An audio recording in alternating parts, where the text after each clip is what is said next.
गुरुर्ब्रह्मा गुरुर्विष्णू गुरुर्देवो महेश्वरः गुरुः साक्षात् परब्रह्म तस्मै श्री गुरवे नमः. हरि ओम तत्सत. पंचदशीच्या अभ्यासात तृप्तिदीप प्रकरणाचा अभ्यास सुरू आहे आणि निरंकुश अशी असलेली तृप्ती ही ज्या तृप्तीचा विचार कोणत्याही वस्तूवर किंवा व्यक्तीवर किंवा आणखीन काही परिस्थितीवर अवलंबून नाही, अशी जी निरंकुश तृप्ती आहे ती मला प्राप्त झाली पाहिजे. ज्ञानदेवांचं खुद्द म्हणणं आहे, सुखा लागी जीवा करिसी तळमळ. आणि अशा पद्धतीने मी सतत सुखाकडे जाण्याचा विचार करत असतो, पण त्या दिशेने माझी पावलं पडत नसतात. पंचदशीचा विचार म्हणजे या तृप्तिदीप ग्रंथाचा विचार एक्झॅक्टली आपल्याला त्या आत्मज्ञानाच्या दृष्टीने, म्हणजे मी आनंदाचा ठेवा आहे हे कळण्याच्या दृष्टीने, त्या निरंकुश तृप्तीच्या दृष्टीने आपल्याला हा तृप्तिदीप प्रकरणाचा विचार करायचा आहे. 81वा जो श्लोक आहे तो आपल्याला असं सांगतो, वाद्याच्या शंकेवर उपरोधाने आणखी एक दोष सांगतात. वादी अनेक शंका घेत असतो, त्याला आपण प्रतिवादी असं म्हणूया, आणि तो अनेक शंका घेतो आणि पंचदशीकार त्याची उत्तरही देत असतात. पण काही वेळा उत्तरं देताना सुद्धा किती वेळा उत्तरं द्यायची असाही एक विचार आपल्या पुढे येतो आणि पंचदशीकार सुद्धा त्याच्या प्रश्नाला समोर बघून आणि अत्यंत बालिश प्रश्न जेव्हा विचारले जातात एखाद्या प्रौढ व्यक्तीकडनं, तेव्हा मात्र ती प्रश्न विचारणारी व्यक्ती तिच्याबद्दल काही वेळा उपरोधिकपणे बोललं जातं. तसंच पंचदशीकार म्हणतायत 81व्या श्लोकाच्या निमित्ताने, ब्रह्मानुभवाची आकांक्षा करणाऱ्या जीवाचे सहज सिद्ध अपरोक्षत्व सुद्धा या अनुमानाने नष्ट होईल. वा काय पण अनुमान. आता मुख्य विचार काय आहे की जेव्हा आपण अनुमानाचा विचार करतो त्यावेळी आपलं अनुमान हे अभ्यासाला उपयुक्त असं असलं पाहिजे. आणि ते जेव्हा अनुमान उपयुक्त नसतं तेव्हा मात्र आपल्याला त्या दिलेल्या उदाहरणाचा, केलेल्या अनुमानाचा विचार जो आहे तो विसंगत विचार ठरतो आणि विसंगत विचाराने मी आनंदाचा ठेवा आहे हे मला कळण्याची एक अजिबात व्यवस्था तयार होत नाही. अनुमान जेव्हा बोललं जातं तेव्हा एक अनुमान करणारा असतो, ज्याच्याविषयी अनुमान करायचंय ते एक अनुमानाचे विचार असतात, पदार्थ असतात आणि मग त्याच्याविषयी बोललं जातं. उदाहरणार्थ आपण जेव्हा त्या डोंगरावर अग्नी आहे असं जेव्हा आपल्याला अनुमान करायचं असतं तेव्हा त्या धुरावरनं आपण अग्नीची कल्पना करतो. ज्या अर्थी धूर दिसतो त्या अर्थी तिथे अग्नी असला पाहिजे. पण ब्रह्म एकमेव अद्वितीय असल्यामुळे त्याच्याविषयी आपल्याला अनुमान करता येत नाही. कारण अनुमान करण्यासाठी आपल्याला दोन गोष्टींची आवश्यकता असते आणि तिसरा अनुमान करणारा एक जीव नावाचं तत्व म्हणजे मनुष्य प्राणी असं म्हणूया. तर तो मनुष्य प्राणी तिथे असला पाहिजे. पण ब्रह्म जेव्हा अनुमानाशी म्हणजे अनुमान प्रमाणाने जाणता येत नाही असं जेव्हा वेदांत शास्त्र सांगतं तेव्हा मात्र आपण वेदांताच्या तात्पर्याशी सुसंगत असलेलं जर अनुमान तयार केलं नाही तर मग मात्र माझी अंतःकरण वृत्ती त्या आनंदरूपतेकडे जाऊ शकत नाही. आता उदाहरणच द्यायचं झालं तर मी जेव्हा सकाळी फिरायला जातो आणि त्या फिरायला जाताना त्या फिरायला जाण्याच्या जागेवर असे ओळीने खूप 5-50 बंगले आहेत आणि ते बंगले जे आहेत तिथे काही माणसं फिरायला येतात आणि फिरायला येताना आता पावसाळा नसताना सुद्धा छत्री घेऊन येतात. मी म्हटलं आता पावसाळाही नाहीये, काही छत्रीची आवश्यकताही नाहीये, ऊन पण नाहीये, तरी हे छत्री घेऊन कशासाठी येतायत? तर ती त्या बंगल्याच्या आतमध्ये जी फुलांची झाडं असतात आणि ती फुलांची झाडं त्या फुलांच्या झाडांना ओढून घ्यायचं आणि त्यातली फुलं काढायची. आता देवाला फुलं कशी आवडतात याचा विचार कोणी कधीच करत नाही, की त्या सगळ्या ज्या फुलं चोरणारी जी व्यक्ती आहेत त्या सगळ्या त्या व्यवस्थित कपड्यांमध्ये असतात, त्यांची आर्थिक स्थिती बरी आहे हेही सगळं दिसतं आणि ते कळतही असतं. पण तरी सुद्धा अशी कृती का करतात याचं उत्तर काही मला कळत नाही. त्याच वेळी एक जण मला भेटले आणि ते म्हणाले, नाही देवाला ताजी फुलं आवश्यक असतात आणि हे जे फुलवाले जे फुलं देतात ती फुलं मात्र शिळी असतात. पण ताज्या फुलांसाठी मी त्या बंगल्यातल्या फुलांची चोरी करायची आणि ती देवाला व्हायची, ती देवाला आवडतील काय? हा विसंगत विचार आहे. हे विसंगत विचार माझ्या अंतःकरणात नसकोत. तसेच मला आत्मज्ञानाशी सुसंगत असे विचार केले पाहिजे. वेदांताच्या तात्पर्याला जर धक्का लागत असेल, तात्पर्य निश्चय काय आहे, की जीव ब्रह्मरूपच आहे. असा जर का वेदांताचा तात्पर्य निश्चय असेल, तर तो जीव ब्रह्मरूप आहे या दृष्टीने विचार करणारी जी विचारधारा आहे, ती आपल्या दृष्टीने अपेक्षित आहे. कारण त्या तू 10वा आहेस या गोष्टीमध्ये त्याला जर तू 10वा आहेस हे सांगितलं, तर त्याला मी 10वा आहे हे कळण्याची व्यवस्था आहे. तिथे कशाला अनुमान वगैरे पाहिजे. पण ते होतं काय, की आणखीन काहीतरी उगाचच एका गोष्टीवरनं दुसरी गोष्ट बोलायची आणि जो मूळ मुद्दा आहे, तो मात्र बाजूलाच ठेवून द्यायचा. आपल्याला काय पाहिजे? "सुखा लागी जीवा करीसी तळमळ" अशी जर भूमिका माझी असेल, तर सुखरूपतेकडे जाणारा विचार म्हणजे माझ्या अंतःकरणातील नको असलेले विचार दूर करून मी सतत होकारार्थी अंतःकरण म्हणजेच मी सच्चिदानंद रूप ब्रह्म आहे, असा विचार करतच मी माझं जीवन जगलं पाहिजे. आता हा 82वा श्लोक जो आहे, हे अनुमान स्वीकारल्याचा परिणाम. म्हणजे विपरीत अनुमान जर मी स्वीकारलं, तर त्याचा माझ्या अंतःकरणावर काय परिणाम होतो, हा 82वा श्लोक सांगतो. ज्याच्या आधाराने वाढ व्हावयाची, तेच जसे व्यवहारात नष्ट व्हावे, त्याप्रमाणे तुझ्या कृपेने होईल. आता हा परतही बोलताना पुन्हा उपरोबतिकाचाच विचार आहे, की जेव्हा आपण धंद्याचा विचार करतो व्यावहारिक सत्तेमध्ये, तिथे भांडवलाची आवश्यकता असते. भांडवलाने धंदा वाढतो आणि धंद्याने भांडवल वाढतं. ही भूमिका आहे तिथे. पण जेव्हा मी भांडवलच नष्ट करतो, मुख्य विचार काय आहे, जेव्हा मी माझं भांडवलच नष्ट करतो, तेव्हा त्या धंद्याचे 12 वाजल्याशिवाय राहतात काय? म्हणजे धंदा तिथे सपाटच होतो. तसाच काहीसा विचार आहे, की वेदांताशी मी जर का विसंगत विचार केला, तर मला माझ्या आनंदरूपतेचा म्हणजे मला माझ्या अपरोक्ष ज्ञानाचा तो आत्मा मी आहे, तो आनंदरूप आत्मा मी आहे, हा अनुभव येणार कसा? अशा पद्धतीने मला आनंदाचा अनुभव येण्याची तिथे कोणतीही व्यवस्था तयार होत नाही. म्हणून कुठली तरी विपरीत अनुमानं तयार करायची आणि ती विपरीत अनुमानं तयार करून या मूळ सिद्धांताला कुठेतरी बगल देण्याचा प्रयत्न करायचा. जीव ब्रह्मरूपच आहे या सिद्धांताला बगल देण्याचा प्रयत्न करायचा. हा आपल्या अभ्यासातला दोष आहे, हे मला कळलं पाहिजे.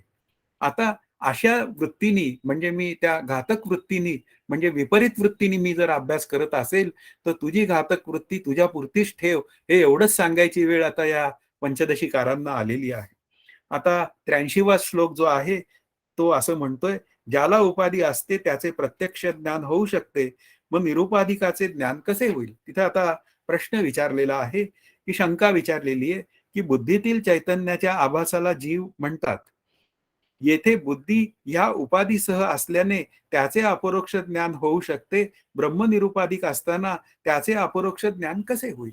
ही भूमिका इथे मांडलेली आहे, की ती भूमिका नक्की काय सांगते, की बुद्धीतील चैतन्याच्या आभासाला जीव म्हणतात. म्हणजे याचा अर्थ काय आहे, की मी ब्रह्म आहे, याप्रमाणे मी 10वा आहे, असं जे ज्ञान होतं ते समजून घ्यावं.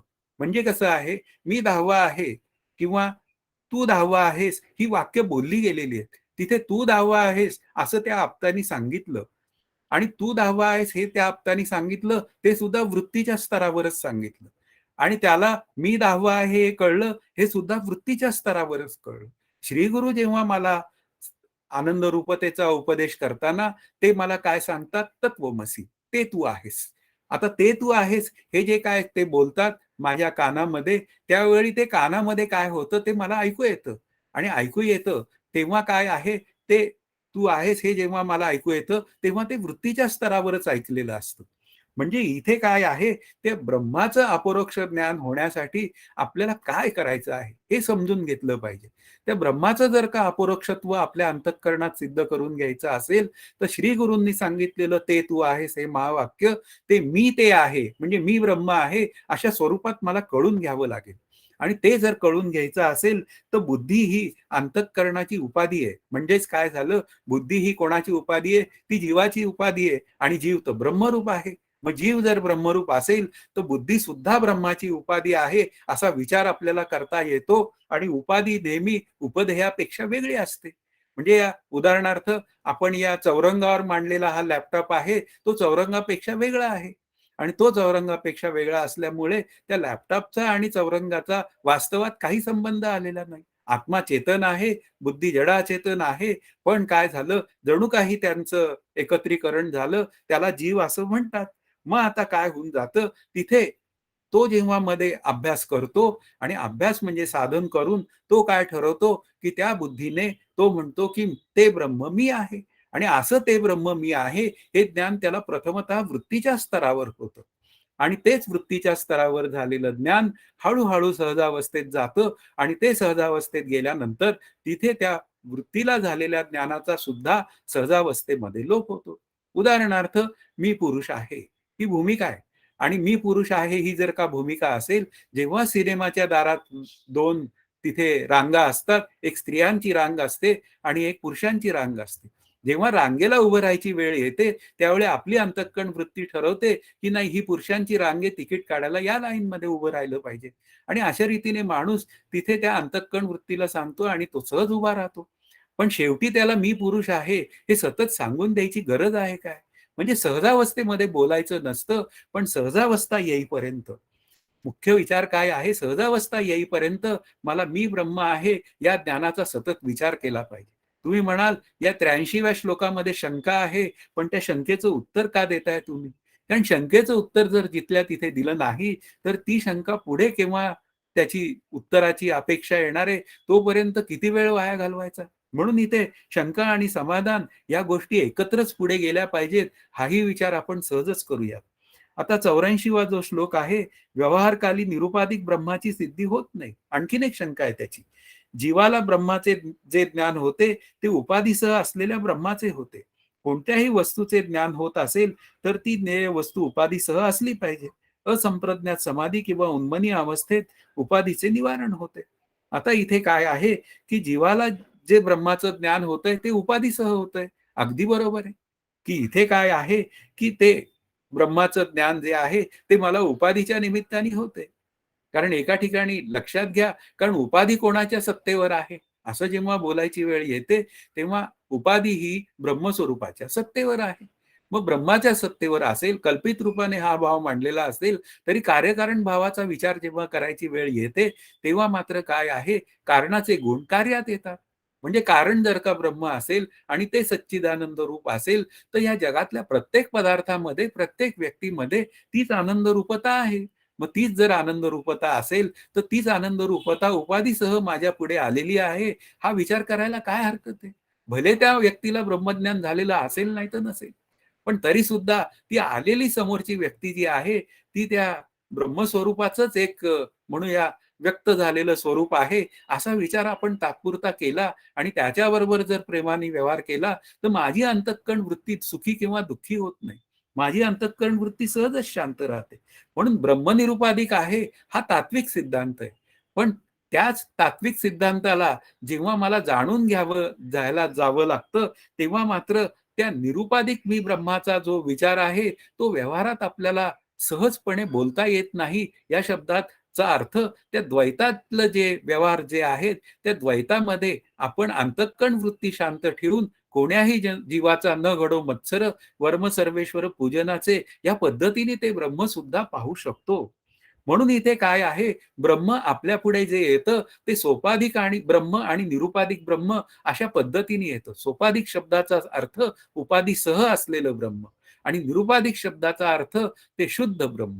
आता शुद्ध ब्रह्माचा म्हणजे एकमेव अद्वितीय आनंद रूपतेचा अनुभव येताना मी मात्र केवळ त्या आनंदाशी एकरूप होऊन राहतो. त्याचा मला वेगळेपणाने अनुभव येत नाही, ते शुद्ध ब्रह्म.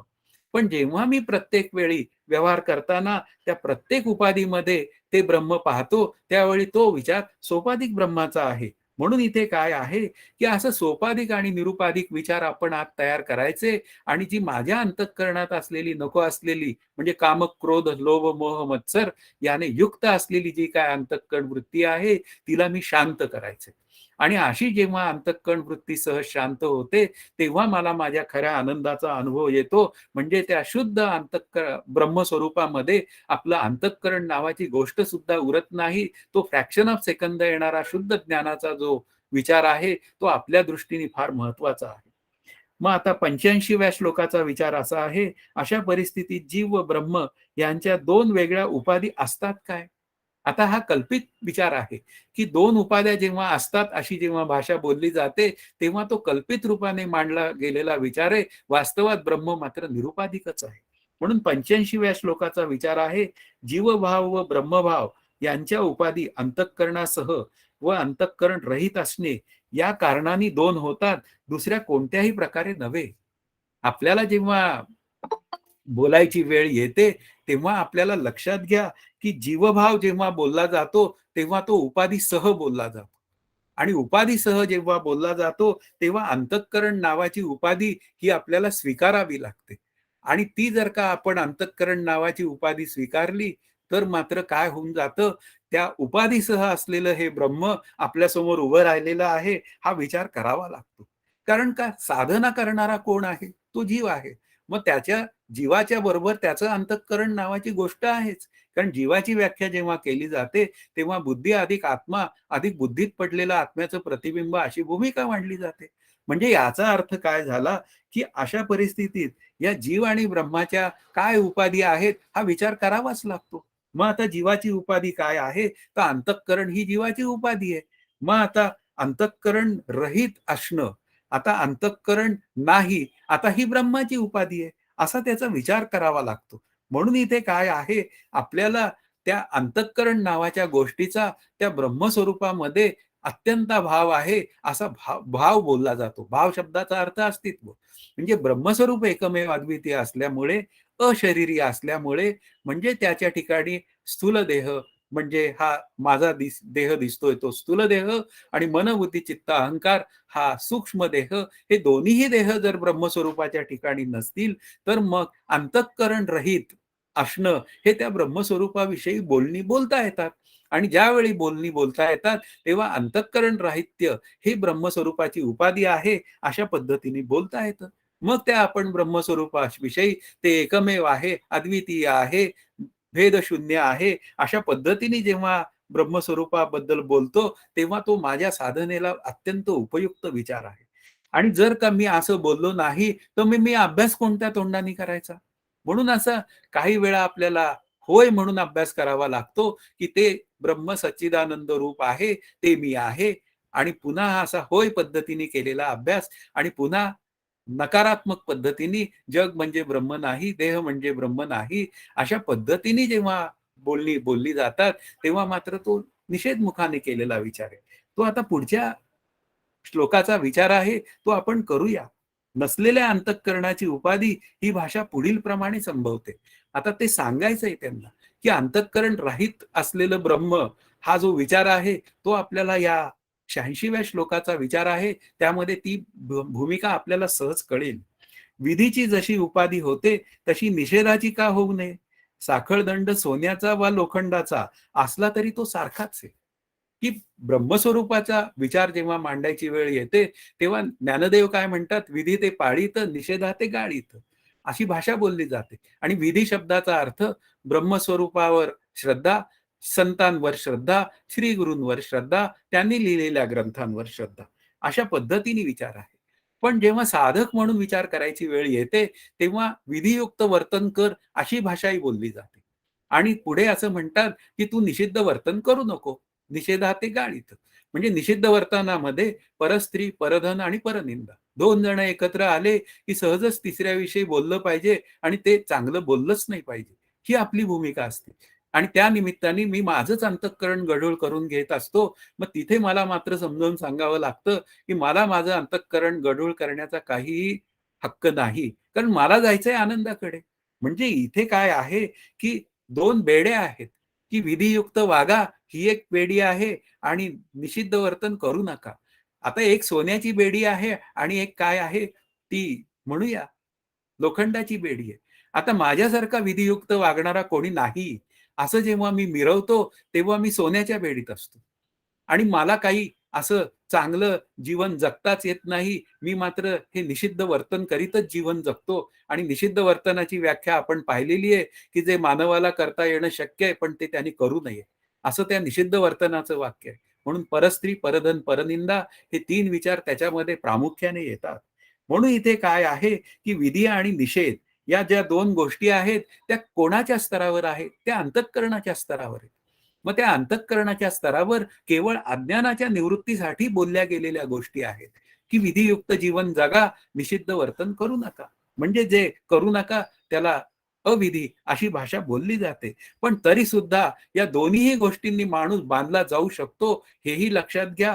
कारण तिथे जर का मी माझ्या अंतःकरणामध्ये विधियुक्त वागण्याचा विशेष केला तरी मी बांधला जाऊ शकतो. आणि मी समजा विधियुक्त वागणं करू शकत नाही, माझ्या हातनं निषिद्ध वर्तन घडतंय हे जरी मी म्हणत असलो तरी बांधूनच ठेवला जातो. म्हणून इथे काय आहे, या दोन्हीही उपाधीच आहेत अंतःकरणाच्या, पण त्या बांधू शकतात. म्हणून इथे असलेल्या अंतःकरणाची उपाधी म्हणजे जीवाची उपाधी, आणि ही नसलेल्या अंतःकरणाची उपाधी कारण ब्रह्मस्वरूपाच्या ठिकाणी अंतःकरण नाहीच आहे. अशा पद्धतीने विचार करून सुद्धा आपण त्या विचारानेही बांधले जाऊ शकतो. आपल्याला जर खऱ्या आनंदाचा लाभ घ्यायचा असेल तर या दोन्हीही विचारातनं मी बाजूला पडलं पाहिजे, ही भूमिका माझ्या अभ्यासाची असली पाहिजे. म्हणून इथे काय आहे, ते असणं, अंतःकरण असणं आणि अंतःकरण नसणं म्हणजे त्या जीवाच्या दृष्टीने अंतःकरण आहे आणि त्या ब्रह्मस्वरूपाच्या दृष्टीने नाही. आता ह्या दोन्ही काय आहेत, पुन्हा या उपाध्याच आहेत. हा विचार जर का आपल्याला लक्षात आला तर या उपाध्या जर का आपण त्याचा विशेष केला तर त्या मला बंधनात टाकतात. आणि जर सामान्य रूपाने मी त्या उपाध्यांचा उपयोग करून घेऊन जर का मी कथा कीर्तन केलं, मी जर का आनंदाच्या ठेवीकडे जाण्याचा भाषा बोलल्या आणि मी जर त्याप्रमाणे माझं जीवनगाथा जगली तर मी सुद्धा आनंदाचा ठेवा होऊ शकतो. हा त्यातला मुख्य विचार आहे. आहेच्या भाषेत बोलून जे नाही ते लक्षात आणून देण्याची भाषा वेदांताची आहे. आता हा 87वा जो श्लोक आहे त्याच्या ठिकाणी हा जो विचार मांडतायत तो आपल्या साधनेच्या दृष्टीने अत्यंत महत्वाचा आहे. ब्रह्माचे जे धर्म नाहीत त्यांची व्यावृत्ती करून, तसेच ब्रह्म सत्य आहे असे होकारात्मक विधान करून वेदांत 2 प्रकारचे सिद्धांत सांगतो असे भगवान श्री शंकराचार्य म्हणतात. त्या अमृतानुभवामध्ये ओवी आली आहे तैसी असताची व्यावृत्ती सत्मनो आले श्रुती, जडाची समाप्ती चिद्रूपत्व. आता इथे काय आहे, इथे निषेधमुखाने सांगितलेला विचार आहे. आता जडाच्या समाप्तीसाठी ब्रह्म एकमेव अद्वितीय असल्यामुळे वास्तवात त्याच्याविषयी काही बोलताच येत नाही. पण त्याच्याविषयी जर का काही बोललंच नाही तर ते मला कळणार कसं? मग त्याच्याविषयी बोलायचं कसं? तर त्याचा निषेध मुखाने बोलायचं.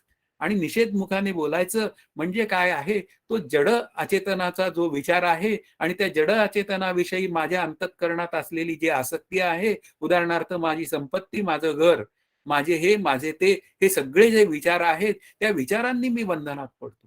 आणि त्या विचारांनी बंधनात पडून नंतर मी फक्त केवळ त्याच्याच ध्यासात जीवन जगतो. आणि जेव्हा म्हातारपणी जेव्हा मला विचार करायची वेळ येते त्यावेळी मी मात्र एवढं मोठं आयुष्य सगळं या संपत्ती कमवण्यामध्ये घालवलेलं असतं, पण ते घालवताना मात्र मी खऱ्या अर्थाने माझा शोध घ्यायचा कधीच विचार केलेला नसतो. संपत्ती मिळवू नये असा भाग नाहीये, पण ती मिळवता मिळवता आपण आनंदाचा विचार करावा, ही भूमिका तेवढीच पक्की महत्वाची आहे. म्हणून इथे काय आहे, की त्या असताच्या व्यावृत्तीसाठी ब्रह्म सतरूप आहे असं सांगितलं. शरीर कसं आहे, तर अत्यंत असद्रूप आहे, ते वास्तवात नाहीच. पण भासतं आहे तर ते सत विलक्षण अनिर्वचनीय मिथ्या आहे, म्हणून त्याचा बाध करा. आता बाध करण्यासाठी आपल्याला काय सांगितलं, की शरीर ब्रह्म नाही. आता शरीर ब्रह्म नाही असं जे काय सांगण्याचा विचार जो आहे त्यालाच म्हणतात निषेध मुखाने सांगितलेला विचार. आणि जेव्हा मी सच्चिदानंद रूप ब्रह्म आहे असं जेव्हा बोलण्याची वेळ येते तेव्हा तो विधिमुखाने सांगितलेला विचार आपण मागच्या वेळी तो पाहिला. म्हणून इथे काय आहे, त्या आतदाची व्यावृत्ती म्हणजे त्या असताची व्यावृत्ती करण्यासाठी आपल्याला ब्रह्म सतरूप आहे. नंतर जे मला कळतंय, आता मला हा माझ्यासमोर लॅपटॉप आहे, नंतर एक मी कळून घेणारा आहे आणि मध्ये त्या लॅपटॉपचं ज्ञान आहे. मग असं जे काय त्रिपुटीचं ज्ञान असतं ते ज्ञान म्हणजे ब्रह्म नव्हे. अशा पद्धतीने जेव्हा आतत व्यावृत्तीने बोललं जातं तेव्हा मात्र काय आहे, त्याला व्यावर्तक बोलणी म्हणतात, म्हणजे निषेधात्मक बोलणी म्हणतात. म्हणजे ती व्यावृत्त होण्यासाठी केलेली बोलणी आहे. म्हणून इथे काय आहे, की ब्रह्म सतरूप आहे, हे विधियुक्त विचार आहे. आणि ब्रह्म काय म्हणूया असत रूप जगत म्हणजे ब्रह्म नव्हे, हा विचार मात्र कसा आहे, तो निषेध मुखाने मांडलेला विचार आहे. निषेध मुखामध्ये साधन करायचं असतं आणि या होकारार्थी विचारामध्ये मी सच्चिदानंद रूप ब्रह्म आहे या विचारामध्ये आनंदाचा अनुभव घ्यायचा असतो. आणि तो विचार सुटला की त्या सहजावस्थेमध्ये मात्र ते दृढ अपरोक्ष अपरिवर्तनीय आत्मज्ञान आहे हा विचार मांडला जातो. आता 88वा जो श्लोक आहे, मी ब्रह्मा असे म्हणावयास वरील पद्धत स्वीकारली की अडचण येत नाही. आता अहम या शब्दाचा अर्थ जर सोडून दिला तर अहम ब्रह्म, मी ब्रह्म हे ज्ञान कसे होईल? आता उत्तर आहे त्याचं, ही शंका योग्य नाही, कारण भागत्याग लक्षणा वापरून एक भाग सोडून देता येतो हे आधी सांगितलेले आहे. आता आपण आपला सिद्धांतच मांडलेला आहे की अहम म्हणजे कोण? हा जीव. आता कुठला जीव? तर कुटस्थ रूप म्हणजे कुठला? तर लक्षार्थाने असलेला जीव बरोबर कुटस्थ चैतन्य बरोबर ब्रह्म चैतन्य. ही जर का मांडलेली भूमिका असेल, A is equal to B, B is equal to C, तर C is equal to A. म्हणजे ब्रह्म बरोबर अहम, अशी भाषा बोललेलीच आहे. आणि अशी भाषा बोलताना अहम शब्दाचा आपण लक्षार्थ म्हणजे कूटस्थ चैतन्य हा अर्थ घेतलाय. मग असा जर का अहम शब्दाचा कूटस्थ म्हणजे लक्षार्थ असेल, तर तो कूटस्थच ब्रह्मरूप आहे. आता वाच्यार्थाने असलेला जीव व्यवहार करतोय. आत्ता बोलतोय मी ना, तो वाच्यार्थाने असलेला जीव बोलतोय. मग त्यांनी बोलू नये का? मग बोलावं. मग बोलावं तर काय बोलावं? पाहावा विठ्ठल, बोलावा विठ्ठल, करावा विठ्ठल जीवभाव. म्हणजे त्यांनी काय बोलायचं? तर त्या विठ्ठलाविषयीच बोलायचं. समोरच्या लोकांमध्ये विठ्ठलच पाहायचा. आणि असं जर मी सतत केलं, तर तो करावा विठ्ठल जीवभावामध्ये माझं आनंदाचं जे काय रूपांतरण आहे ते होऊन जातं. आणि त्याच्यामध्ये आणखीन एक संकल्पना आहे, ऐकावा विठ्ठल. आता बोलावा विठ्ठल आणि मग ऐकावा विठ्ठल, कारण ही 3 इंद्रिय जी आहेत, की जे आपण कान, डोळे आणि वाचा, ही जी 3 इंद्रिय आहेत, ही आपण प्रामुख्याने आपल्या जीवनामध्ये खूप वापरत असतो. आणि त्या इंद्रियांनाच जर मी विठ्ठल पाहण्याचं वळण दिलं, तर विठ्ठल आनंदरूप आहे. आणि तो जर विठ्ठल आनंदरूप असेल, तर मी सुद्धा आनंदरूप आहे. कारण मी त्याचाच अंश. अंशांशी भावाचा विचार कल्पित रूपाने केला, तर मी त्याचा अंश. मग असं जर असेल, तर मग मला आनंदाचा ठेवा आहे, मी हे कळायला मला काय अडचण आहे? म्हणून इथे काय आहे, की अहम ब्रह्म हे जर ज्ञान मला व्हावं असं वाटत असेल, तर तो अहम शब्दाचा अर्थ तो भागत्याग लक्षणेने म्हणजे वाच्यार्थाचा त्याग करून, म्हणजे हा व्यवहार करणाऱ्या जीवाचा अर्थाचा त्याग करून लक्षार्थाने मी कुटस्थ रूप असलेल्या जीवाचा मी विचार केला पाहिजे. आणि तो विचार करता करता एक दिवस त्या विचाराला सहजता येते आणि मी खऱ्या अर्थाने आनंदाचा ठेवा आहे हे मला कळून जातं. हाच तर खऱ्या आपल्या या तृप्तिदीपाचा विचार आहे. निरंकुश तृप्ती मला हवी आहे, ती कोणत्या वस्तूवर किंवा व्यक्तीवर अवलंबून नसलेली नकोच आहे. अशा पद्धतीने जर का मला आत्मज्ञान झालं, तर मला परत पुस्तक सुद्धा वाचायची गरज नाहीये. मी माझ्या आनंदात जीवन जगावं. आपल्याला लक्षात घ्या, कबीर महाराजांनी उदाहरण दिलेलं आहे, की कबीर महाराज म्हणाले, "राम करे हमारा जप, हम बैठे आराम." या शब्दाचा अर्थ समजून घ्या, की प्रथम मी रामाचं नाम घेतलं आणि रामाचं नाम घेता घेता त्याला इतकी सहजता आली, की आता ते नाम सहजतेने येतंय. आणि ते इतकं सहजतेने येतंय, की मी ते नाम घेतो या वृत्तीतला सुद्धा सहजता आली आहे, शांतता झालेली आहे. मग आता माझं नाम कोण घेतंय? तर हे म्हणजे माझ्या अंतःकरणामध्ये जी नामवृत्ती तयार झालेली आहे, ते रामाचं नाम येतंय. तर ते कोण घेतंय? तर राम करे हमारा जप, हम बैठे आराम. म्हणजे इतक्या सहजतेपर्यंतचा जो प्रवास आहे, तो कुटस्थ, अहम आणि ब्रह्म हे तीनही एकरूप आहे, या सांगण्याचा तो विचार आहे. आता याचं अधिक स्पष्टीकरण जो आहे, तो 89वा श्लोक असं सांगतो, अंतःकरण लीन झाल्यानंतर उरलेला चिदात्मा मी ब्रह्म या वाक्याने ब्रह्म म्हणून जाणला जातो. मग आता त्या अहम शब्दाचा अर्थ जर मी ब्रह्म आहे हे मला कळलं, म्हणजेच मी कुटस्थ आहे हे आधी मला कळतं आणि तोच कुटस्थ रूप म्हणजे आत्मरूप मी, आनंदरूप मी, ब्रह्मरूप आहे. म्हणजे त्याला व्यापक रूप येतं. आणि अशा पद्धतींनी विचारांचा तिथे त्याग होतो. म्हणजे काय झालं, आधी नको असलेला विचार होता, मी देह, मी करता, मी भोगता. त्याला मी आत्मा आहे या विचारांनी छेद दिला आणि मग ती जी मी देह, मी करता, मी भोगता ही बुद्धिवृत्ती क्षीण झाली. त्यानंतर माझ्या अंतःकरणामध्ये मी आत्मा आहे अशी आनंदाची वृत्ती आली. आता त्याही वृत्तीला जेव्हा ब्रह्मरूपतेमध्ये सहजता येते, तेव्हा मात्र काय आहे, त्या भागत्याग लक्षणेतनं मी माझ्या आनंदाकडे निघून जातो. म्हणून इथे काय आहे, वाच्यार्थाचा त्याग आणि लक्षार्थाचा स्वीकार ही भूमिका आहे. मग आता काय झालं, मी देह आहे जेव्हा म्हणतो, तेव्हा मी काय केलेलं असतं, देहाचे धर्म आत्मस्वरूपावर घातलेले असतात. वास्तवात मी आनंदाचा ठेवा आहे, एकमेव अद्वितीय आहे, माझी त्या बाजूला धडपड आहे, कारण ते माझं स्वरूपच आहे. पण असं असताना मी जेव्हा माझ्या कृतीत मी देह आहे असं म्हणतो आणि मग मला बरं वाटत नाही, मला करमत नाही, म्हणून काय झालं, मला असं-असं करायचंय, मला तसं-तसं करायचंय आणि ह्या करण्यातच माझं आयुष्य वाहून जातं. आणि अशा पद्धतीने मी खऱ्या अर्थाने आनंदाचा ठेवा होऊच शकत नाही. कारण सुख गेल्याचंही दुःख आहे. कारण पहा लक्षात घ्या, की जेव्हा एखादी सुखाची अभिव्यक्ती आपल्याला अंतःकरण वृत्तीला अनुकूल काही घडलं, की ती निर्माण होते. पण ती सुद्धा निघून जाते आणि निघून गेल्यानंतर पुन्हा त्या नवीन सुखाच्या शोधात लागतो विषयांमध्ये. पण मिळतं काय मला? माझ्या पदरी पुरत निराशाच पडते. पण या सुख-दुःखांच्या पलीकडे असलेला मी जो आहे, तो आनंदरूप मी आहे.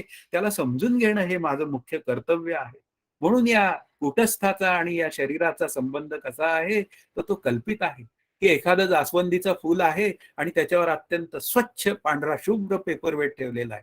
पण काय झालं, त्या जास्वंदीच्या रंगाचं उधळण ही त्या पेपरवेटमध्ये झाली. वास्तवात पेपरवेट कसा आहे? अत्यंत शुद्ध आहे. तसाच आत्मरूप मी अत्यंत शुद्ध आहे. पण या देहरूपी पेपरवेटची मात्र काय झाली? उधळण झाली. पण वास्तवात ती उधळण झालेली नाहीये, हे ज्याला कळलं, त्याला कळलं. मग ती उधळण कशी झालेली आहे? तर ती कल्पितातली उधळण आहे. मग कल्पितातली उधळण आपल्याला बाजूला करता येते. की उदाहरणार्थ त्या रज्जूपही चैतन्यावर सर्प भासला. आता भासला तर काय झालं? दिवा लावला, बॅटरीचा उजेड टाकला आणि नंतर लक्षात आलं ही दोरी आहे. बस संपलं. अधिष्ठान कळालं. आता मग त्याचाच आता मी विचार करायचा. तस्मात विचार करावा, देव कोण तो ओळखावा. मग तर देव कोण आहे? तो आत्मरूप मी देवरूप आहे. असा जर विचार मला केला मी, तर ही देहरूप मीची भाषा बाजूला पडून जाते. मग यालाच काय म्हणायचं? विशेषणाची उपाधी करा. आता विशेषण मी करता हे विशेषण आहे आणि मी अकर्ता हे काय आहे? हे खरं माझं विचारधारा आहे. ही खरं माझं स्वरूप आहे. म्हणून इथे काय आहे, की विशेषणाची उपाधी करा या शब्दाचा अर्थ विशेषण काय असतं ते विशेषाला सोडून राहत नाही. निळं फुल. आता निळा रंग त्या फुलाला सोडून राहत नाही. पण या चौरंगावर असलेला जो लॅपटॉप आहे तो त्याला सोडून आहे. तसाच देह अचेतन आहे, नॉन लिव्हिंग मध्ये जातो आणि आत्मा चेतन आहे. मग या दोघांचा संबंधच येणं वास्तवात शक्य नाही. आला आहे तो कल्पित आहे. असे जर विचार मी पक्के केले, तर मग काय आहे, माझी अंतःकरण वृत्ती त्या आत्मस्वरूपामध्ये विलीन होऊन जाते आणि विलीन होऊन गेल्यानंतर जे काही कळतं त्याला आनंदाचा ठेवा मी आहे हे कळणं म्हटलं जातं. आता 90वा श्लोक असं म्हणतोय, शंका घेतलीये त्याच्यावर, स्वप्रकाश चिदात्मा बुद्धिवृत्तीला कळत नाही, असे असताना हे ज्ञान कसे होते? कारण बुद्धी जड अचेतन आहे असं तुम्ही म्हणता, तर मग त्या बुद्धीला मी आत्मा आहे हे कसं काय कळणं शक्य आहे? तर त्याचं उत्तर आता 90व्या श्लोकाचा विचार आहे. साक्षी कूटस्थ स्वप्रकाश असला तरी घटाप्रमाणे तो बुद्धिवृत्तीने व्यापला जातोच. घटाप्रमाणेच फलवृत्तीने मात्र तो व्यापला जात नाही, असे शास्त्रकार सांगतात. इथं मोठं स्पष्टीकरण दिलंय आणि त्या आणखीन पुढच्या काही श्लोकांमध्ये त्याचं अधिक स्पष्टीकरण येणार. आता इथे मला काय सांगायचंय फक्त, की ते घटाप्रमाणे होणारं ज्ञान नसून, आत्मस्वरूपाचं जे ज्ञान आहे ते घटाप्रमाणे होणारं नसून ते वृत्ती व्याप्तीच्या स्वरूपात होतं. आता व्याप्ती या शब्दामध्ये व्यापकता असा शब्द आहे. आता वृत्ती काय होते? व्यापक होते. वृत्तीची व्याख्याही आपण केलेली आहे. अंतःकरणातील ज्ञानाचा बदल करून देणाऱ्या परिणामास वृत्ती असं म्हणतात. उदाहरणार्थ मला लॅपटॉप दिसला. दिसला म्हणजे कळला. दिसून कळला. मग आता दिसला कोणाला? डोळ्याला. आणि कळला कोणाला? तर जीवाला. म्हणजे त्या बुद्धीत पडलेल्या प्रतिबिंबाला कळला. म्हणजेच कोणाला कळाला? चिदाभासाला कळाला. मग असं जेव्हा बोललं जातं, तेव्हा हे त्रिपुटीचं ज्ञान जे आहे, ते मला कसं झालं? अशी भाषा बोलावी लागते.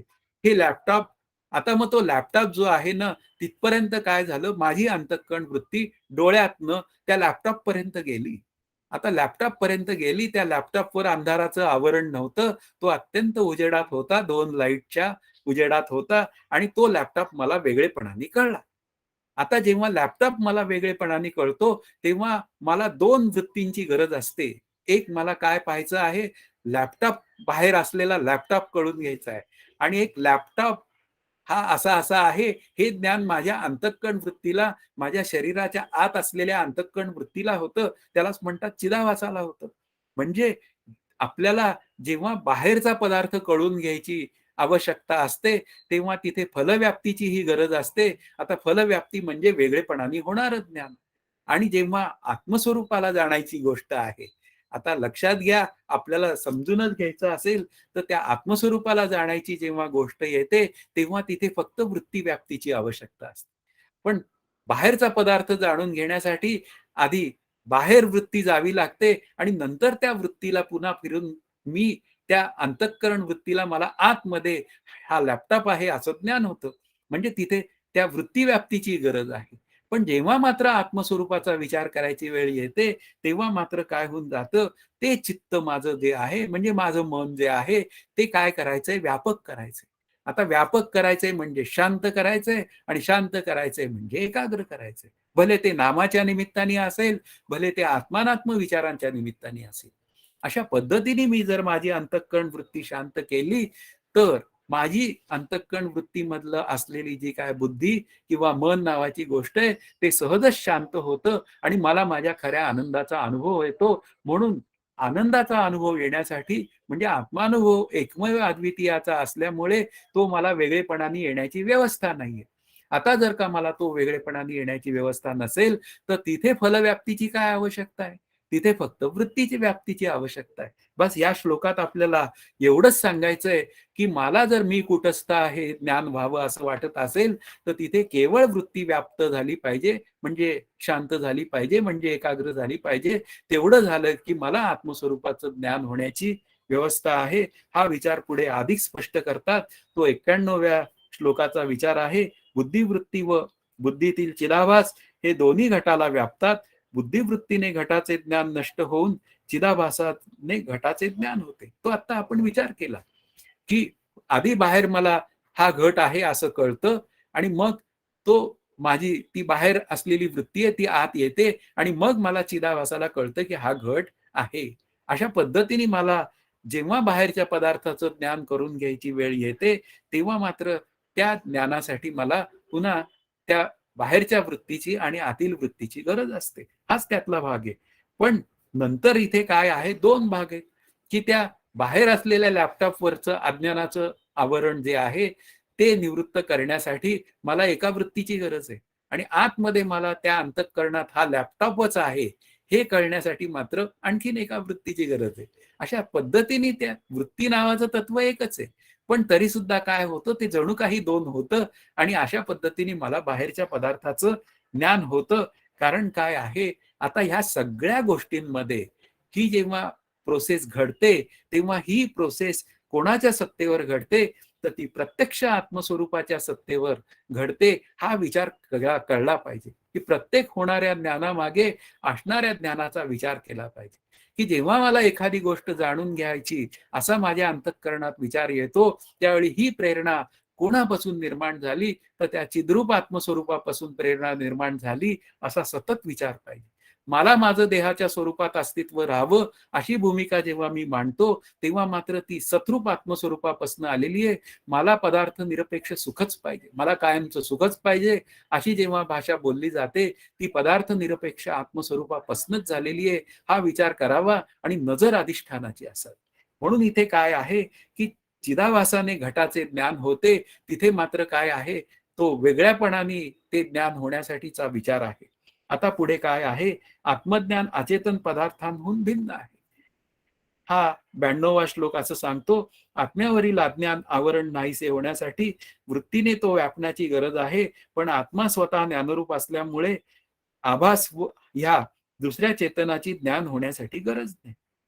आता इथे फलव्याप्ती स्वरूप वेगळेपणाने ज्ञान होताना मात्र काय आहे, तिथे आपल्याला बाहेर जाणाऱ्या चिदाभासाची गरज आहे आणि एक आतमध्ये असणारा जो चिदाभास आहे, तो जाणून घेण्यासाठी आपल्याला उपयुक्त पडतो. पण आत्मज्ञान होताना काय होतं नक्की? आत्मज्ञान होताना लक्षात घ्या, ती जी अंतःकरण वृत्ती आहे, ती शांत होते. आणि इथे उदाहरण दिलेलं आहे, की एक दिवा आहे. आता त्या दिव्याला मला पाहायचंय. तो लावलेला दिवा आहे. आता आपण घरात एक दिवा लावलेला आहे. आता त्या दिव्याला मला जाणून घेण्यासाठी दुसऱ्या दिव्याची गरज आहे काय? वास्तवात दुसरा दिवा नाहीच. व्यावहारिक सत्तेत असतील दिवे. घरात 4 दिवे असू शकतात व्यावहारिक सत्तेत. पण आत्मा एकमेव अद्वितीय असल्यामुळे त्याला जाणून घेण्यासाठी दुसऱ्या आणखीन एका आत्म्याची गरजच नाही. कारण 2 आत्मे अशी शब्द योजनाच सिद्ध होत नाही. कारण आत्मा एकमेव अद्वितीय आहे.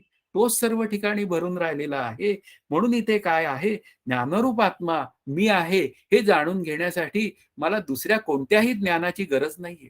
मग गरज काय आहे? तर पाणी आणि शेवाळाच्या दृष्टांताप्रमाणे ते शेवाळ दूर करण्याची गरज आहे. पाणी सहजच आहे.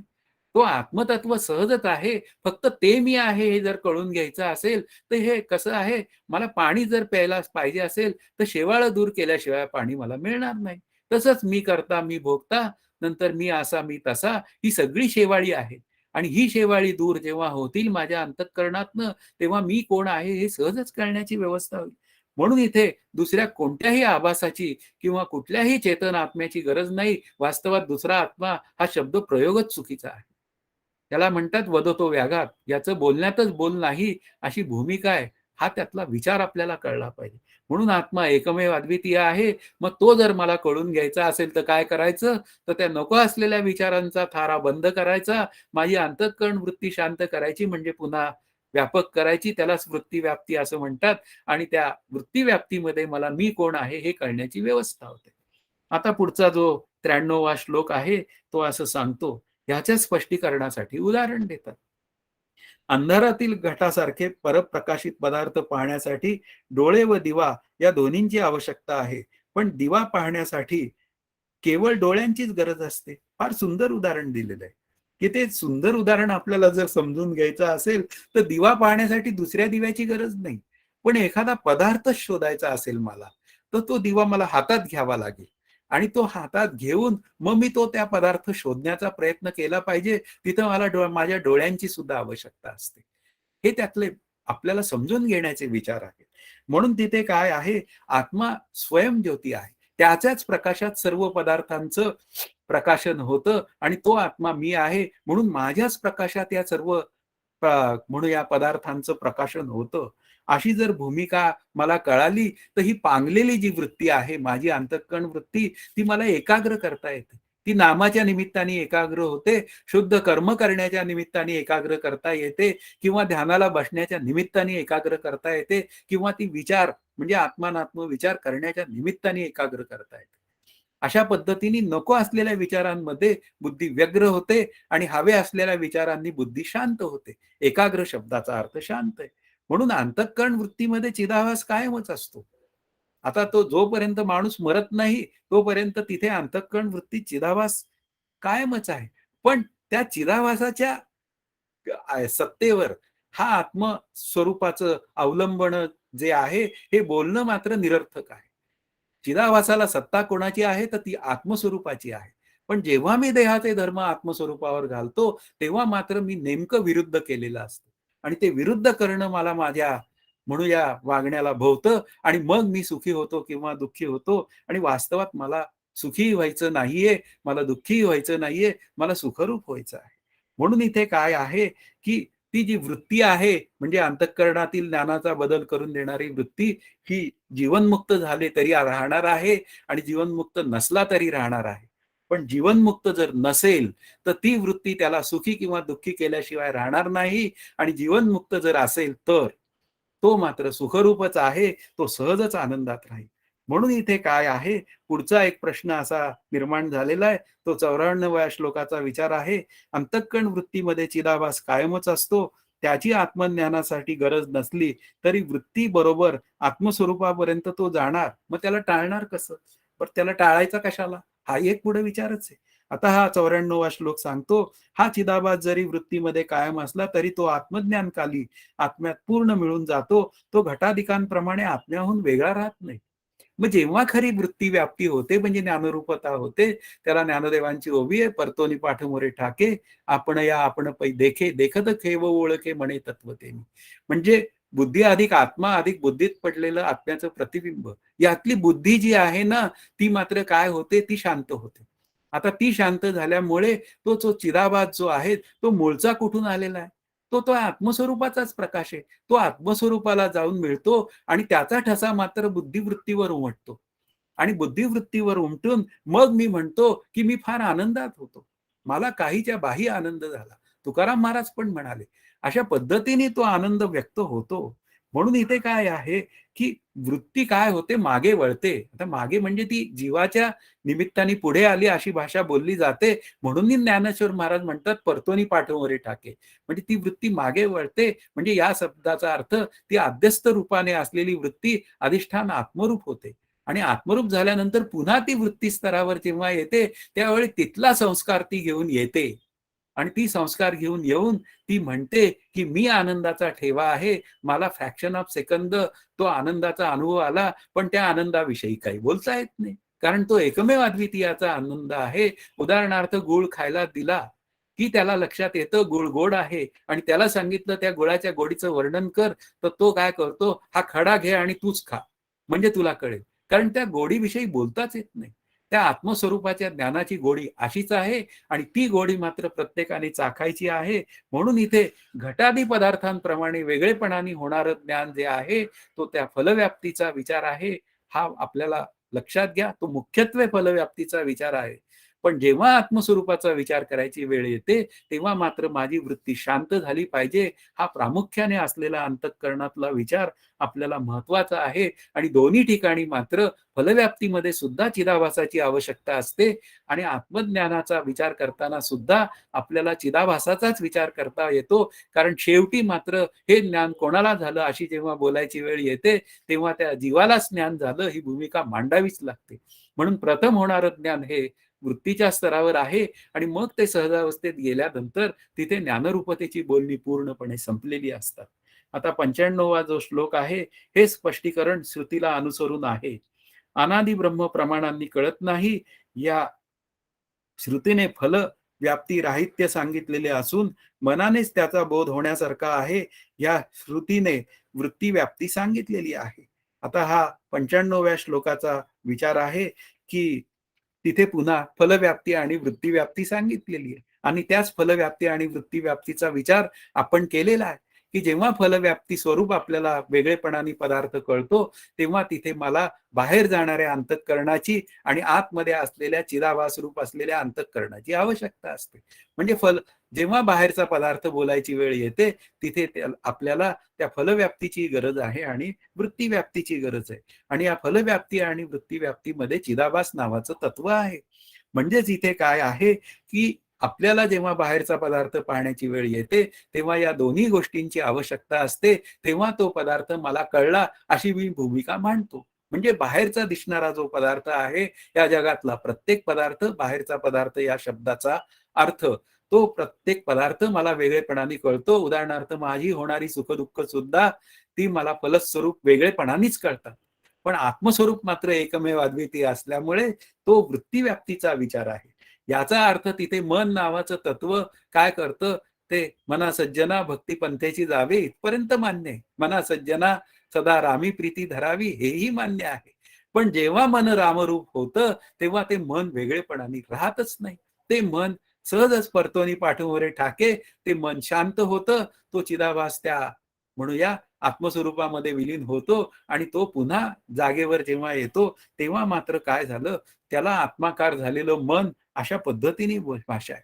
म्हणून मन हे आत्म्याचं मनन करू शकत नाही, कारण आत्मा एकमेव अद्वितीय आहे.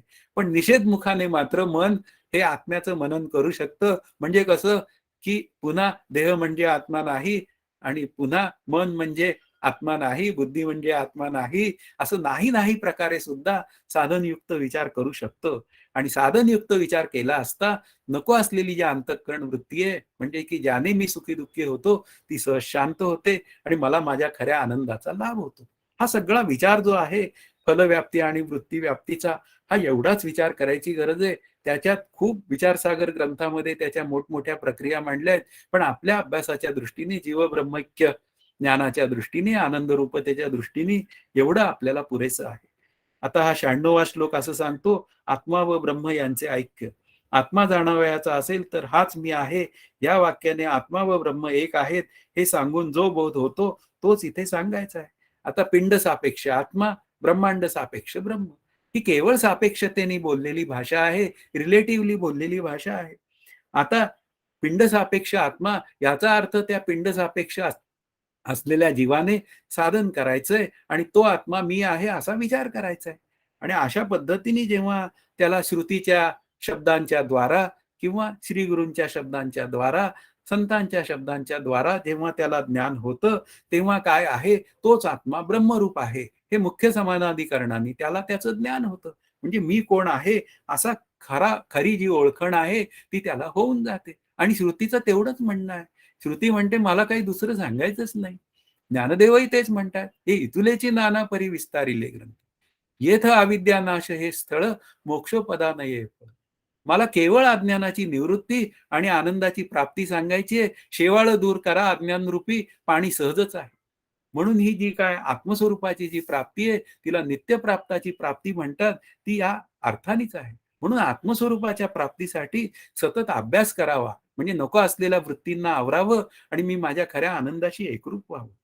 97वा श्लोक आहे तो त्या उत्तर देतोय. आत्मा ब्रह्म आहे हा अपरोक्ष बोध महावाक्याने होतो हे खरे, पण तो दृढ अपरिवर्तनीय होत नाही. म्हणून आचार्य पुन्हा पुन्हा श्रवण मनन निधिध्यासन करायला सांगतात.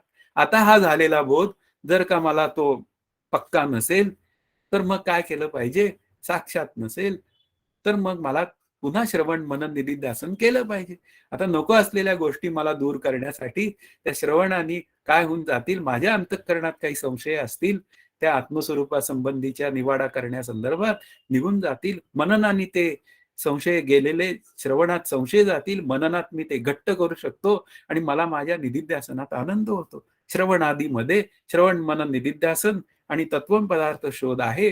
म्हणून महावाक्य बोध झाला तरी सुद्धा मला तो जर अदृढ असेल तर तो बोध सुदृढ करण्यासाठी म्हणजे दृढ करण्यासाठी मला माझ्या पुन्हा अभ्यासाचा अवलंब करावा लागेल.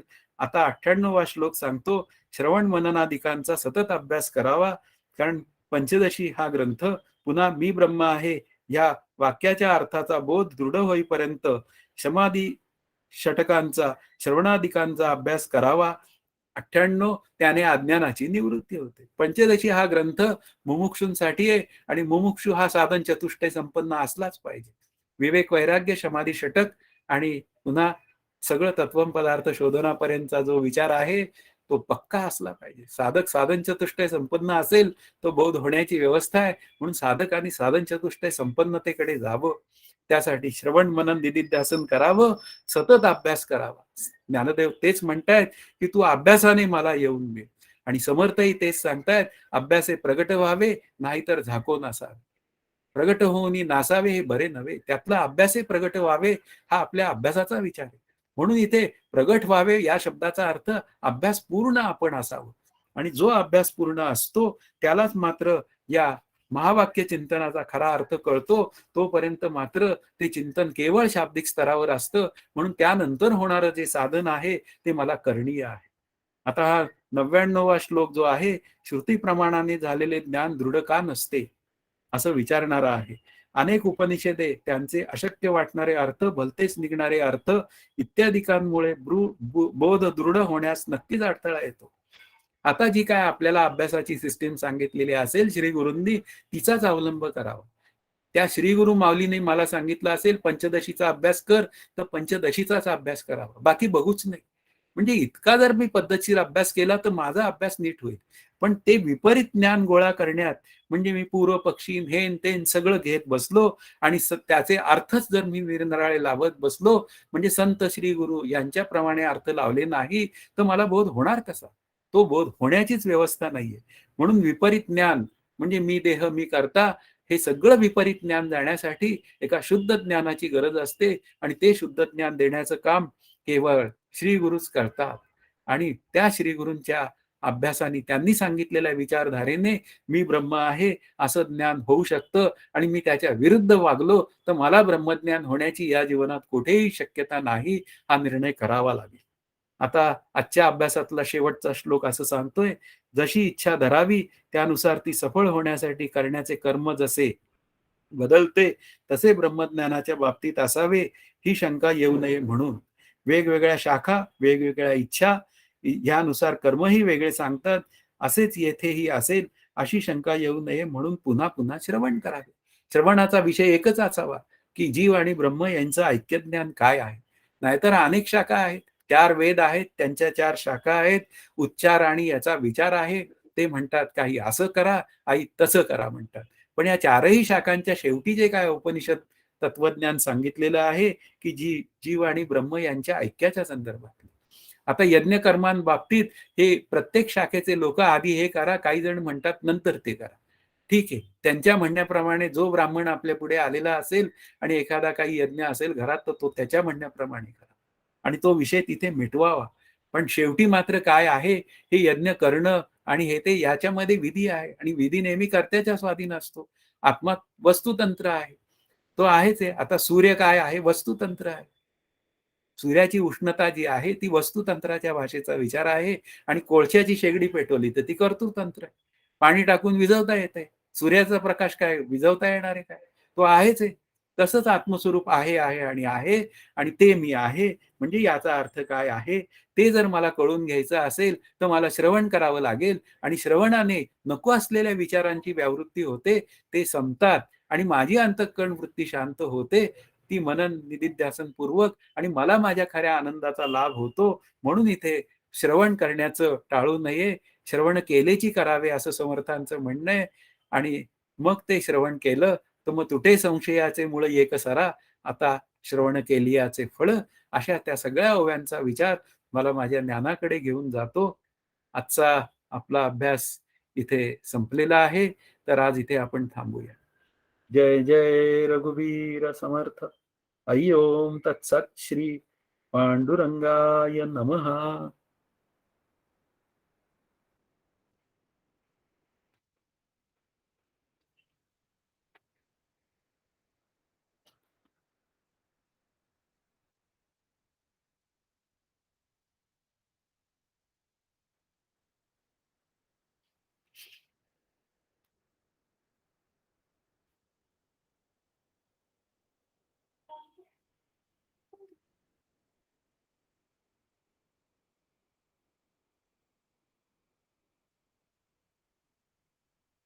कोणाला शंका नाहीयेत काय?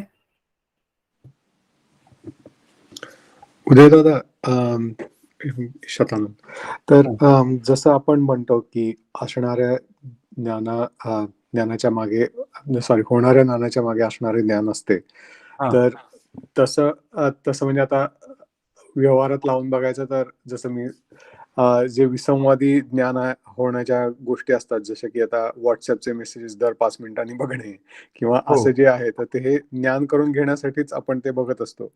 तर तेव्हा सतत असा विचार केला की मला काही म्हणजे व्यवहाराच्या दृष्टिकोनातून ठीक आहे की काही वेळा इम्पॉर्टंट मेसेजेस आले की नाही बघायचं वगैरे, की गोष्ट वेगळी आहे, पण तो एक विवेक असणं की हा ज्ञान होण्यासाठी मी बाहेर भटकतोय का, तर कारण ऍक्च्युअली मी स्वतःच ज्ञानरूप आहे, तर मला बाहेर जास्त ज्ञानासाठी भटकण्याची गरजच नाही, असं सारखं जर का असं चिंतन करत राहिलो तरी आपण ती वृत्ती तेवढी ती शांत ठेवू शकतो ना. हो, अगदी अगदी. कारण वृत्तीचे 3 विशेष आहेत ना. एक पर्याप्त वृत्ती, बरोबर आहे ना, की जेवढी आवश्यकता आहे एखादं कार्य करण्यासाठी तेवढं ज्ञान मला गोळा करूनच घेतलं पाहिजे, बरोबर, आणि त्या ज्ञानाचा वापरही केला पाहिजे. हा त्यातला एक भाव. आता जरुरीपेक्षा कमी विचार करण्याची वृत्ती आणि जरुरीपेक्षा जास्त करण्याची वृत्ती. आता दोन्ही ठिकाणी मात्र काय आहे, गोंधळ आहे, की जरुरीपेक्षा कमी विचार केला तर व्यवहार बिघडतो आणि जरुरीपेक्षा जास्त विचार केला तरी सुद्धा व्यवहार बिघडलेलाच असतो. मग आपण कुठल्याही ठिकाणी पर्याप्त विचार हा आपल्याला केलाच पाहिजे. मग भले तो तिच्या बोलण्याच्याही भाषेत असतो, तो खाण्याच्याही भाषेत त्याचा विचार होऊ शकतो. कारण समर्थांनी म्हणलंय तपीळ, खादाड वगैरे असे शब्द वापरलेले आहेत. जर का खादाड असेल आणि हे असेल तर माझी अंतःकरण वृत्ती सुस्त राहते आणि सुस्त राहिली तर मला अभ्यास करण्यासाठी उत्साह राहत नाही. असे आपण पर्याप्त आपले घेऊ शकतो. जेवढी आवश्यकता आहे ते मेसेज पाहिले पाहिजेत. आता सध्या इन्फॉर्मेशन टेक्नॉलॉजीचं जग आहे, तर तेवढ्या ज्या आवश्यक गोष्टी आहेत त्या करायला पाहिजे. मी उदाहरणार्थ आज काकांनी त्या पुस्तकाचं आव्हान व्हॉट्सअपवर केलं, मग मी त्या अंजली ताईला सांगितलं नाही ते गेलं पाहिजे, ते सर्वांपर्यंत पोहोचलं पाहिजे. मग हे सगळे आपले संवादी विचार आहे. म्हणून संवादी आणि विसंवादी हा विचार सतत करावा लागेल. हा, माझी अंतःकरण वृत्ती बिथरली नाही पाहिजे, काही झालं ती सहज राहिली पाहिजे, असा विचार करायचा. त्यामुळे प्रत्येकाचा पर्याप्त विचार जो आहे तो थोडासा इकडे तिकडे असू शकतो या संदर्भात. ते सतत चेक ठेवला पाहिजे स्वतःवर की आपण काय करतो. हो, स्वतःवर चेक ठेवणं हा सत्वगुणाचा विचार आहे आणि दुसऱ्यावर चेक ठेवणं हा रजोगुणी विचार. बऱ्याच वेळा तसंच होतं. हो, मी दुसऱ्याकडे बरोबर. फार लक्ष देतो. मी माझ्याकडे देतच नाही. राइट, असं राइट. हां. पण परवा काकांचं एक ते व्याख्यान ऐकत होतो, त्याच्यात त्यांनी खूप छान सांगितलं होतं, की आपण जेव्हा स्वतःवर लक्ष ठेवतो, तेव्हा सत्वगुण येतो. हां. पण म्हणजे मी सगळं अगदी व्यवस्थित पाळत असेन, हं, सातत्य असेल माझ्या साधनेत, हं. तर ते सत्वगुण असतं. पण दुसरा सातत्याने करत नाही, हे जे ऑब्झर्वेशन आहे त्याला लगेच रजोगुणाचा डाग लागतो. डाग लागतो. हो, हो. कारण तिथे कर्तेपणा येतो. हो, राइट. कर्तेपणा आला की भोगतेपणा आला. मग हं, त्याचं सुख-दुःख आलं. राइट. हां, कारण का जेव्हा बोलायची वेळ आली, अभ्यासासच बोलायची वेळ आली, त्यावेळी मी काकांना एकदा म्हणालो, की आम्ही जेव्हा कुठेतरी मी असा अभ्यास नीट म्हणजे केला नाही त्या महिन्यामध्ये, हं, हं. तेव्हा मला ते म्हणाले, "उदय तू ह्या महिन्यात नीट अभ्यास केलेला नाही." लक्षात घ्या. बरोबर आहे की नाही? हं, आता हे त्यांनी मला काय केलेलं आहे, की "बाबा रे, तू कुठेतरी इकडं-तिकडं आहेस." आता हे राइट. त्यांनी मला सांगितलं. अशा व्यक्तींनी सांगितलं ना, तर ते जास्त हे असतं. म्हणजे काय असतं, बरोबर. त्यांना काही तिथे तरतम भाव नसतो. म्हणजे राइट. ते रजोगुणी भाव नसतो. हां, हा त्याचा भाव आहे. हां. कारण बरोबर. मी काकांना म्हणालो, "काका, की बरेच साधक आपल्याला असे दिसतात, की खूप वर्ष आहेत पण अभ्यास करत नाही." मग हं, म्हटलं, "काका त्यांना शांत चित्ताने अभ्यास करा हे सांगितलं गेलं पाहिजे." म्हणजे काका हं. म्हणाले, "मी नाही सांगणार. मी प्रवचनातनं सांगत असतो." म्हटलं, बरोबर. "ठीक आहे. तुला काय वाटतंय ते तू बघ" म्हणे. म्हणजे या वृत्तींमध्ये असे थोडे फरक पडू शकतात. हां, हां, राइट. पण हेतू मात्र शुद्ध असला पाहिजे, जे काय हं. असेल. हेतू शुद्ध बरं. असेल तर काही अडचण येत नाही. हो ना. असं त्यातलं. सत्वगुणात हेतू नेहमी शुद्ध असतो हं, आणि हं. रजोगुणात मात्र तो थोडासा जरा 19-20 असतो. 19-20 असतो. राइट. तसं आहे ते. आणि रजोगुण आला की तिथे आपण ते जगत सत्यत्व दिल्यासारखंच आहे कंपॅरिझन थोडंसं. येते तिथे, हां, कंपॅरिझन येते राइट. आणि ती अननेसेसरी असते. बरोबर. हां, हं, श्रेष्ठ कनिष्ठतेची असेल, हं, माझा अभ्यास, याचा अभ्यास. हं, मला हे काकांनी मनाचे श्लोक सांगितले, याला पंचदशी सांगितली. हं, माझ्या अंतःकरणाला मनाचे श्लोक उपयुक्त आहेत. माझी जीवनमुक्ती तिथे लवकर सिद्ध होईल. आता मी हं. जर पंचदशी वाचत बसलो, तर मला ती कळणारच नाहीये. बरोबर. त्याला जे योग्यतेचं आहे ते सांगतात. हो ना. मला हे योग्यतेचं आहे. असे विचार राइट, आपण करावे. राइट. असं. Thank you. ओके.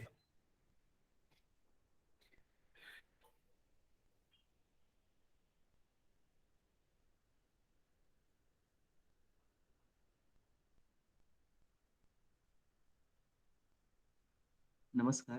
नमस्कार.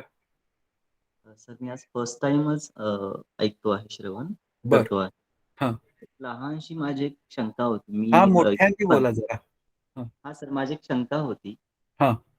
की प्रापंचिकबद्दल माझ्या मनात कोणती शंका येत नाही. पण परमार्थाबद्दल माझं मन सदैव साशंक असतं. यावर काय करावं? प्रत्येक गोष्टीवर शंका, शंका, शंकाच उभा करते. अच्छा. काय असतं माहिती का? शंकाचं समाधान झालं पाहिजे. शंकेचं समाधान झालं पाहिजे. हॅलो? हां, ऐकतोय सर मी हां. ऐकतोय.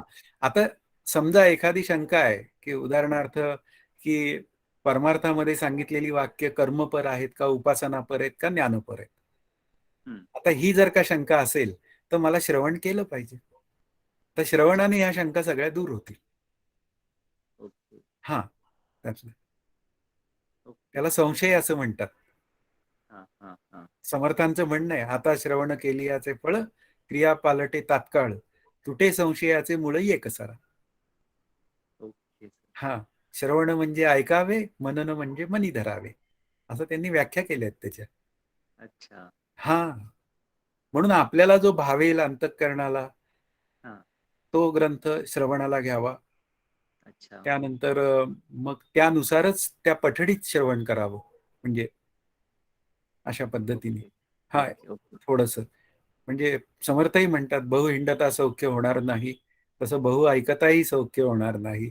वेगवेगळी मतांतरं असतात. जस्टिफिकेशन टू द पॉइंट शास्त्राला धरून असलं पाहिजे. असं हं. ज्याचं श्रवण आहे, म्हणजे असं जे सांगतात त्यांना तुम्ही हे करायला हरकत नाही, म्हणजे फॉलो करायला हरकत नाही. Okay sir. हां, सहज मग अभ्यास पुढे जातो आपोआप म्हणजे. येस, कारण येस त्याची सर. इच्छा आहे ना त्या ईश्वराची. हां. असं. धन्यवाद. ओके.